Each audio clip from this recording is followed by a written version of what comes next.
بسم اللہ الرحمن الرحیم۔ بسم اللہ الرحمن الرحیم۔ السلام علیکم ورحمۃ اللہ وبرکاتہ۔ عزیز طلبہ، امید ہے بخیر وعافیت ہوں گے۔ تفسیر جلالین سورہ آل عمران سبق نمبر 140 کے ساتھ آپ کے سامنے حاضر ہیں۔ آج کا سبق انشاءاللہ کل نفس ذائقۃ الموت سے لے کر آیت نمبر 188 وَلَهُمْ عَذَابٌ أَلِيمٌ تک ہوگا۔ تو آئیے سبق کی ابتدا کرتے ہیں عزیز طلبہ۔ اعوذ باللہ من الشیطان الرجیم، بسم اللہ الرحمن الرحیم۔ کل نفس ذائقۃ الموت، ہر نفس موت کو چکھنے والا ہے۔ کل نفس ذائقۃ الموت، ہر نفس موت کو چکھنے والا ہے۔ وَإِنَّمَا تُوَفَّوْنَ أُجُورَكُمْ يَوْمَ الْقِيَامَةِ، اور بلا شبہ تم کو تمہارا پورا بدلہ قیامت کے دن دیا جائے گا۔ فَمَنْ زُحْزِحَ عَنِ النَّارِ وَأُدْخِلَ الْجَنَّةَ فَقَدْ فَازَ، پس جو کوئی آگ سے دور کر دیا گیا اور جنت میں داخل کیا گیا وہ کامیاب ہو گیا۔ وَمَا الْحَيَاةُ الدُّنْيَا إِلَّا مَتَاعُ الْغُرُورِ، اور دنیاوی زندگی تو محض ایک دھوکے کا سامان ہے۔ یعنی اس طرح یہاں سے وہ غزوہ احد کی طرف جہاد کا موضوع دوبارہ اس کا اعادہ ہو رہا ہے، اور اس میں جہاد کی ترغیب دی جا رہی ہے کہ جہاد میں شریک نہ ہونے کی وجہ تو یہی ہو سکتی ہے کہ صرف موت کا ڈر ہو کسی کو کہ کہیں مارے نہ جائیں۔ اللہ تعالیٰ نے فرمایا کہ یاد رکھو کہ موت کا مزہ تو ہر کسی کو چکھنا ہے، موت ہر حال میں آنی ہے، خواہ تم گھر میں بیٹھے رہو یا قتال میں جاؤ، موت تو ہر حال میں آنی ہے۔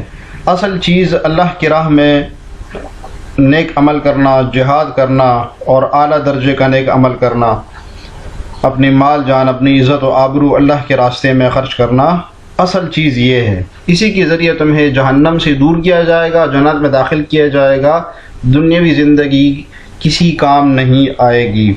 تو فرمایا کہ کل نفس ذائقۃ الموت، کہ ہر جاندار کو موت کا مزہ چکھنا ہے، ہر جاندار کو موت کا مزہ چکھنا ہے، یعنی ہر شخص کو مرنا ہے، ہر شخص نے موت کا مزہ چکھنا ہے، چاہے مومن ہو چاہے کافر ہو، سب نے یہاں سے چلے جانا ہے۔ اور یہ بات نہیں ہے کہ موت پر بس زندگی کا مرحلہ ختم ہو گیا۔ آگے فرمایا کہ وَإِنَّمَا تُوَفَّوْنَ أُجُورَكُمْ، کہ اصل زندگی آگے آ رہی ہے جس میں اچھے برے کام کا بدلہ تمہیں وہاں پر پورا دیا جائے گا۔ تو وہاں جو دوزخ سے بچا لیا گیا، جنت میں داخل ہوا، وہ کامیاب ہو گیا۔ تو کامیابی کا مدار کس پر رکھا ہے؟ کامیابی کا مدار اس پر رکھا ہے کہ تمہیں تمہارے اعمال کی وجہ سے دوزخ سے بچایا جائے اور تمہیں جنت میں داخل کیا جائے، اس پر کامیابی کا مدار رکھا ہے۔ تو کل نفس ذائقۃ الموت میں ایک نقطے کی بات ہے کہ ہر نفس نے موت کا ذائقہ چکھنا ہے۔ اس کا مطلب ہے کہ بدن کے موت سے نفس کی موت نہیں ہوتی۔ جب بدن مر جاتا ہے تو نفس کی موت نہیں ہوتی۔ کیوں؟ کیونکہ جب بدن کی موت ہو رہی ہوتی ہے تو نفس اس کا ذائقہ چکھ رہی ہوتی ہے، اس کا مطلب ہے کہ نفس اس وقت زندہ ہوتا ہے۔ تو حاصل عبارت یوں بنتی ہے کہ کل نفس ذائقۃ بموت البدن، کہ ہر نفس کو ذائقہ چکھنا ہے اپنے موت کے بدن کے ساتھ، ورنہ اگر نفس زندہ نہیں ہوتی تو موت کا ذائقہ وہ کیسی چکھے گی؟ وَإِنَّمَا تُوَفَّوْنَ أُجُورَكُمْ، اور انما توفون، اور تمہیں پورا دیا جائے گا، جزاء اعمالکم، تمہارے اعمال کا بدلہ۔ تم سب مراد ہے، کافر، مومن، نیک، بد، سب کو دیا جائے گا جزاء اعمالکم، تمہارے اعمال کا بدلہ، تمہارے اعمال کا بدلہ دیا جائے گا وہاں پر۔ تو صاحب جلالین نے جزاء اعمالکم نکال کے اشارہ کر دیا کہ اصل زندگی آخرت والی ہے، جہاں پر دنیا کے اعمال کا بدلہ دیا جائے گا، اچھا یا برا ہو۔ دنیاوی زندگی اصل زندگی نہیں ہے، یہاں کے اعمال آخرت میں کام آنے ہیں۔ اجورکم یوم القیامت، تمہارے اجر پورا دیا جائے گا۔ فمن زحزح بعد، زحزح دور کرنا کے معنی میں ہے، بعد دور کرنا۔ تو زحزح جو ہے نا، اس کا مطلب ہوتا ہے ایک چیز کو ایک جگہ سے اٹھا کر دوسری جگہ پر رکھ دینا۔ تو یہاں پر ان جب اس کے چلے میں آتا نا زحزحان، تو اس کا مطلب ہے دور کر دینا۔ تو بعد دور کر دینا، عن الناس جس کو دور کیا گیا آگ سے، ادخل الجنت، اور جنت میں داخل کیا گیا، فقد فاز تو وہ کامیاب ہو گیا۔ نال غایت مطلوب، غایت مطلوبہ، اس نے پا لیا اپنے مطلوب کی اصل غایت کو۔ تو کامیابی کی تعریف کر رہے ہیں کہ اپنے مطلوب کو پا لینا۔ کامیاب ہونا کس کو کہتے ہیں؟ کامیاب ہونا اس کو کہتے ہیں کہ کوئی آدمی اپنے مطلوب کو، اپنے منزل کو، اپنے گول کو، اپنے ویژن کو پا لے، اس کا مطلب ہے وہ کامیاب ہو گیا۔ تو اللہ تعالیٰ نے کامیابی کا مدار یہاں پر کس پر رکھا ہے کہ دوزخ سے بچایا جائے اور جنت میں داخل کیا جائے. وما الحیات الدنیا الا متاع الغرور، اور دنیاوی زندگی تو صرف دھوکے کا سامان ہے. وما الحیات الدنیا العیش فیہا، ٹھیک ہے، یعنی اس دنیا میں حیات کا مطلب کیا ہے، اس دنیا میں رہنا الا متاع الغرور، نہیں ہے دنیا کی زندگی مگر دھوکے کا سامان. الباطل یتمتع به قلیلا، وہ باطل چیز جس سے تمتع حاصل کی جائے تھوڑی سی، ثم یفنا، پھر وہ فنا ہو جاتی ہے. ٹھیک ہے، تو متاع کہتے ہیں ایسے سامان کو کہ جو پرانا باسی ہو گیا ہو اور انسان جب تک اس کو بیچ نہ دے اس کو سکون نہیں آتا. تو جب بیچ دیتا ہے اور اگلا بندہ اس کو خرید لیتا ہے، اگلا بندہ تھوڑی دیر اس سے فائدہ اٹھاتا ہے اور وہ خراب ہو جاتی ہے. تو متاع اس کو کہتے ہیں. غرور دھوکے کی چیز. تو غرور جو ہے نا شیطان کا ایک نام بھی ہے، دھوکے والا بندہ. تو اسی لیے دنیا کو متاع کے ساتھ تشبیہ دی کیونکہ یہ پرانا ہو جاتا ہے، جلدی خراب ہو جاتا ہے. جب تک اس کو بیچا نہ جائے، اسے جان نہ چھڑایا جائے، تب تک بندے کو تسلی نہیں ہوتی ہے. اور دنیاوی زندگی صرف دھوکے کا ہے تو اس میں ایک فائدے کی بات یہ سمجھ لیں کہ صرف دنیاوی زندگی دھوکہ ایسا نہیں ہے کہ سب کے لیے ہی دنیا مضرت کا سامان ہے، سب کے لیے ہی دنیا نقصان دہ، ایسا نہیں ہے. بلکہ حضرت سعید بن جبیر نے لکھا ہے، سعید بن جبیر کا قول ہے کہ دنیاوی زندگی نقصان اس کو دیتی ہے، اس کے لیے دھوکے کی جگہ ہے جو دنیا کو مقصد بنا لے، اور جو دنیا میں رہ کر آخرت کو مقصد بنا لے اس کے لیے دنیا دھوکے کی جگہ نہیں ہے، متاع الغرور نہیں ہے. جی لتبلون فی اموالکم وانفسکم ولا تسمعن من الذین اوتوا الکتاب من قبلکم ومن الذین اشرکوا اذى کثیرا. مسلمانوں تمہیں لتبلون فی اموالکم وانفسکم، مسلمانوں تمہیں اپنے مال و دولت اور جانوں کے معاملے میں آزمایا جائے گا. لتبلون تمہیں آزمایا جائے گا فی اموالکم وانفسکم، تمہاری مالوں اور تمہاری جانوں کے بدلے میں. ولا تسمعن من الذین اوتوا الکتاب من قبلکم، اور تم اہل کتاب اور مشرکین دونوں سے بہت سی تکلیف دہ باتیں سنو گے، اور تم ضرور سنو گے. من الذین اوتوا الکتاب، جن کو کتاب دی گئی ہے ان سے، اہل کتاب سے، من قبلکم جو تم سے پہلے گزرے، ومن الذین اشرکوا، اور مشرکین سے، اذًا کثیرا، بہت زیادہ اذیت والی باتیں. وان تصبروا وتتقوا، اور اگر تم صبر کرو اور تقوی اختیار کرو، فان ذلک من عزم الامور، تو یقیناً یہی کام بڑے ہمت والے ہیں جو اس کو تم اختیار کرو گے. دراصل اس آیت میں اللہ تعالیٰ نے مسلمانوں کو یہ بتایا ہے کہ صبر اور آزمائش کے واقعات جو تمہارے سامنے آئے ہیں تو یہ نہ سمجھنا کہ یہ آخری ہیں، اس کے بعد بھی ایسے واقعات پیش آتے رہیں گے جن سے تمہاری آزمائش ہوتی رہے گی. اور یہ آزمائش کبھی جانی بھی ہو سکتی ہے، کبھی مالی بھی ہو سکتی ہے، اور کبھی جو ہے ایسی آزمائش بھی ہو سکتی ہے کہ تم اہل کتاب سے، یہود و نصارہ مشرکین سے عجیب و غریب باتیں سنو گے کہ وہ تمہیں ذہنی طور پر ٹارچر کریں گے، تمہیں تکلیف پہنچائیں گے. تو لہذا تم صبر اختیار کرنا، تقوی کرنا. تو ان آیات میں نبی صلی اللہ علیہ وسلم کو اور مومنین کو تسلی دی جا رہی ہے کہ اگر تمہیں آزمایا جائے تو اس پر پریشان نہیں ہونا بلکہ اس پر صبر کرنا. یہ تو بڑے اہل العزم والے امور ہے، بڑے جو ہے نا ہمت والے کام ہے. لتبلون حذف منہ النون الرفع، اس سے نون رفع جو مضارع کا نون ہوتا ہے اس وہ حذف کیا گیا ہے. لتوال النونان، دو نونوں کی وجہ سے، دو نونوں کے جمع ہونے کی وجہ سے ایک نون کو حذف کیا گیا ہے. تو لتبلون تھا، جب آخر میں نون تاکید کا آ گیا، لتبلون آ گیا تو ایک نون کو حذف کر دیا گیا. تو اب دونوں واو جمع ہو گئے، والواو ضمیر الجمع لالتقاء الساکنین، اور پھر واو جمع ہو گئے تو ایک واو کو حذف کر دیا التقاء ساکنین کی وجہ سے، کیونکہ واو اور نون ساکن یہ دونوں ایک ساتھ پڑھنا محال تھا. تو واو جو جمع والا واو تھا اس کو حذف کر دیا تو لتبلون ہو گیا. لتختبرن، کہ تمہیں خبر دی جائے گی، تو نہیں تمہیں تمہارا امتحان لیا جائے گا. اختبار امتحان کو کہتے ہیں کہ تمہارا امتحان لیا جائے گا. اس کی تعلیل ہم ذرا دیکھ لیتے ہیں عزیز طلبہ. امتحانی جو ہے جگہ ہے لتبلون، اصل میں لتبلون تھا تو آخر میں نون تاکید آ گیا تو لتبلون ہو گیا. ٹھیک ہے، دو نون جمع ہو گئے آخر میں، تو نون تاکید کا آخر میں آ گیا، دو نون جمع ہو گئے تو جو مضارع کا نون تھا اس کو حذف کر دیا، لتبلون ہو گیا. تو اب واو اور نون جو مشدد کا ہے یہ دونوں ساکنین آپس میں جب جمع ہو رہے تھے تو واو کو پڑھنا محال تھا، اس لیے واو کو حذف کر دیا تو لتبلون ہو گیا. واپس آتے ہیں سبق کی طرف. جی فی اموالکم بالفرائض فیہا، اس کی ادائیگی میں، والجوائح اور مصیبتوں میں. جائحہ کی جمع ہے اور یہ آفت کو کہتے ہیں. جیسے سیلاب کا آ جانا، بہت زیادہ بارش کا ہو جانا یا بارش کا نہ ہونا، یہ آفت ہوتی ہے جو کہ کھیتوں پر، پھلوں پر اور باغات پر آ جاتی ہے اور وہ سوکھ جاتے ہیں. تو یہ آفت کو کہتے ہیں، آسمانی آفت. وہ انفسکم، اور تمہاری جانوں میں، تو مالوں میں بھی تمہیں آزمایا جائے گا، اور مالی طور پر بھی اور جانی طور پر بھی، بالعبادات، عبادات کے ذریعے.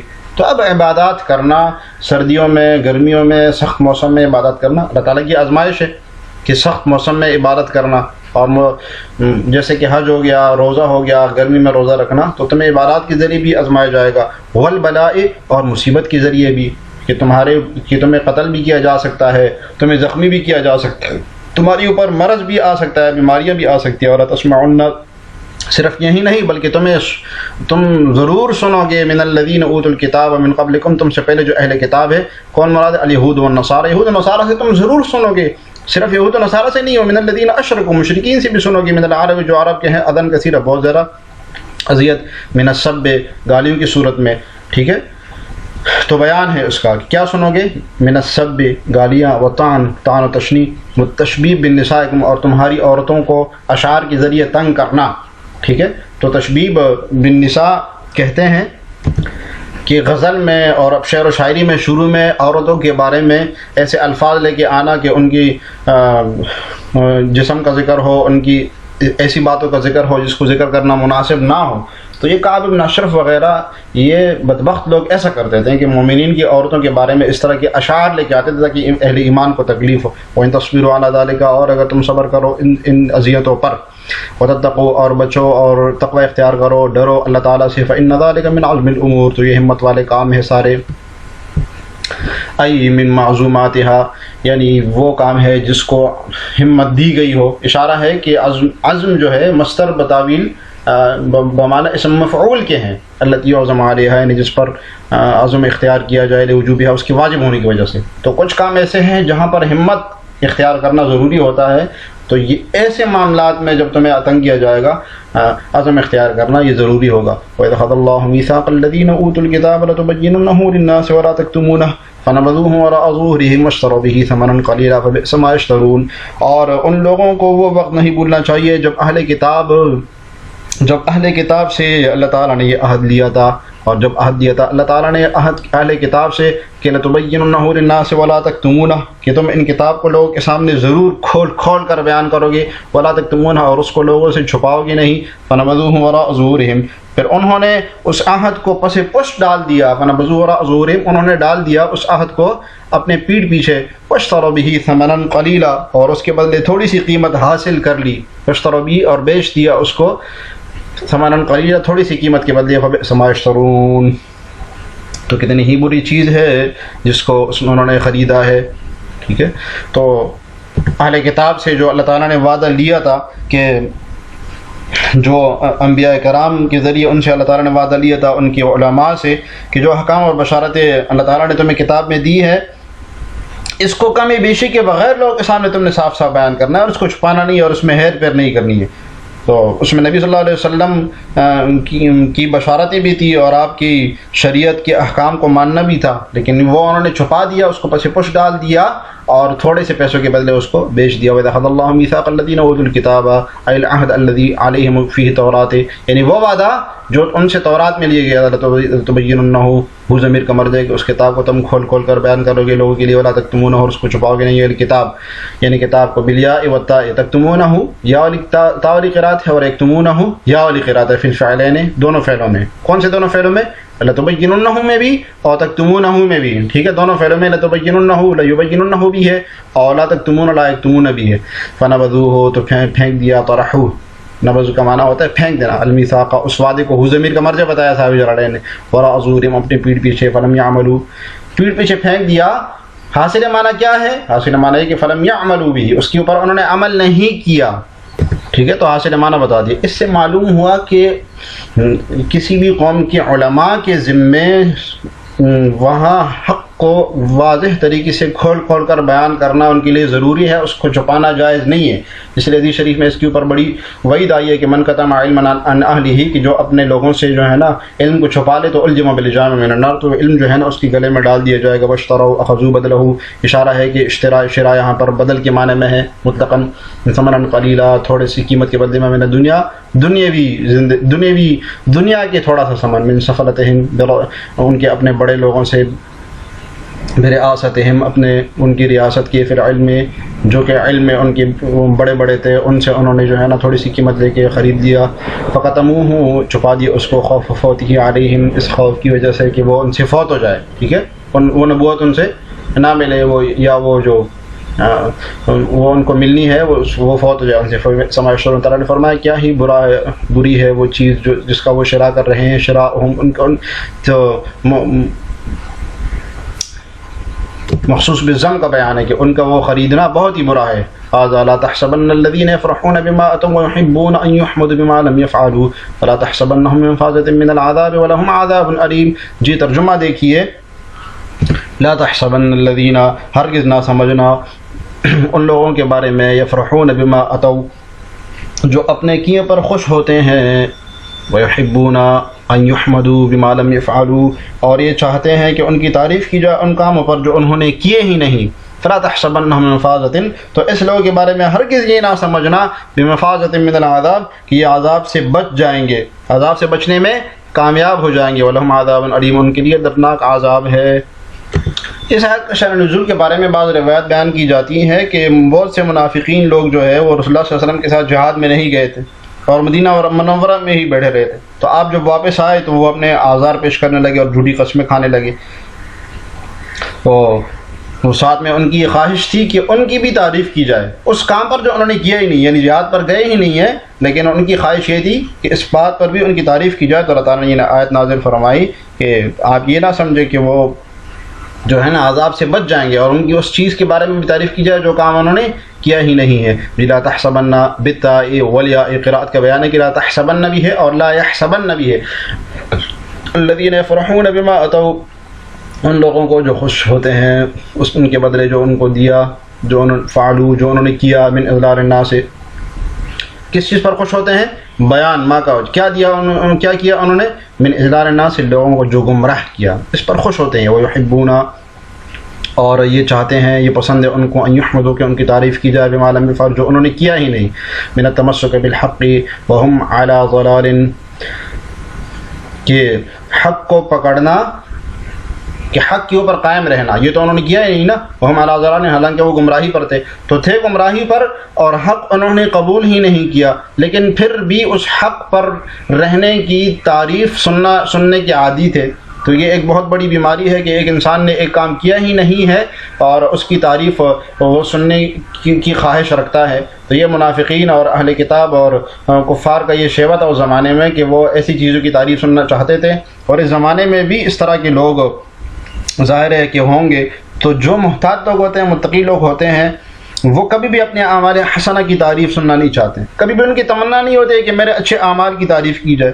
اسی لیے واقعہ آتا ہے نا امام حنیفہ رحمہ اللہ کے بارے میں کہ ایک دفعہ بازار سے گزر رہے تھے تو کسی نے کہا یہ شخص ہے جو کہ ساری رات جو ہے نا نماز پڑھتا ہے، تو آپ نے یہ بات سن لی تو پھر آپ ساری رات جو ہے نا نماز پڑھنے لگے، کیونکہ آپ نے کہا مجھے پسند ہی نہیں ہے کہ لوگ میری ایسی باتوں کے بارے میں تعریف کریں جو میں نے کیا ہی نہیں ہو۔ فلا تحسبنہم، تو آپ ہرگز گمان نہ کریں ان کو، بالوجہین، دونوں وجہ، کیا مطلب ہے کہ دونوں قراءتیں ہیں اس میں، تحسبنہم اور یحسبنہم، کہ وہ گمان نہ کریں، تاکید، یہ تاکید کے لیے ہے۔ تو اشارہ ہے کہ جو دوسری بار لائے ہیں یہ ویسے نہیں ہے بلکہ تاکید کے لیے، بمفازۃ، ان کی کامیابی کا، بمکان، یعنی ایسی جگہ کا، ینجون فیہ، جس میں وہ بچ جائیں گے، نجات پا جائیں گے، کس چیز سے؟ من العذاب، عذاب سے، فی الآخرۃ، کہاں پر؟ آخرت، قیامت کے دن، بل ہم فی مکان، بلکہ وہ ایسی جگہ پر ہیں، یعذبون فیہ، جس میں ان کو عذاب دیا جائے گا۔ وہ کون سی جگہ ہے؟ وہ جہنم، اور وہ جہنم ہے۔ ولہم عذاب علیم، اور ان کے لیے دردناک عذاب ہے، مؤلم فیہا، جس کو درد دیا جائے گا وہاں پر۔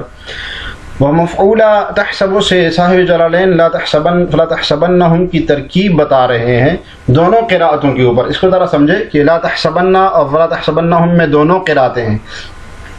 اب اگر لا تحسبن ہوگا تو آپ کو پتہ ہے کہ حسب یحسب جو ہے نا دو مفعولوں کو چاہتا ہے، تو لا تحسبن کا فاعل پھر اس کی ضمیر ہو جائے گی انت ضمیر، اور الذین یفرحون مفعول اول ہوگا اور مفعول ثانی اس کا محذوف ہوگا، دوسرا مفعول اس کا محذوف ہوگا، یعنی مفازتاً، یعنی وہ لوگ جو خوش ہوتے ہیں آپ گمان نہ کریں کہ وہ کامیاب ہیں۔ اسی طریقے سے لا تحسبنہم کبھی، لا تحسبنہم میں ہم ضمیر اس کی مفعول اول ہوگی اور بمفازتن اس کی مفعول ثانی بنے گی، جار مجرور مل کر جو ہے نا بطائل مصدر یہ مفعول ہی بنتا ہے حکم میں۔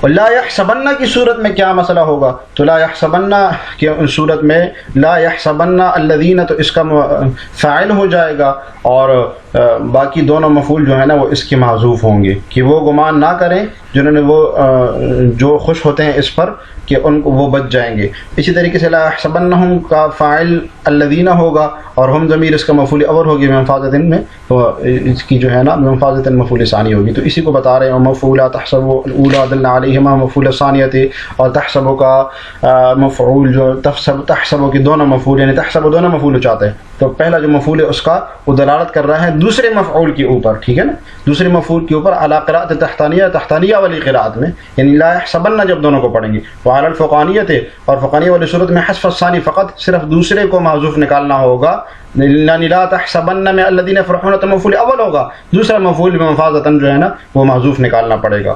تو یہ کچھ ترکیب صاحب جلالین نے کی ہے۔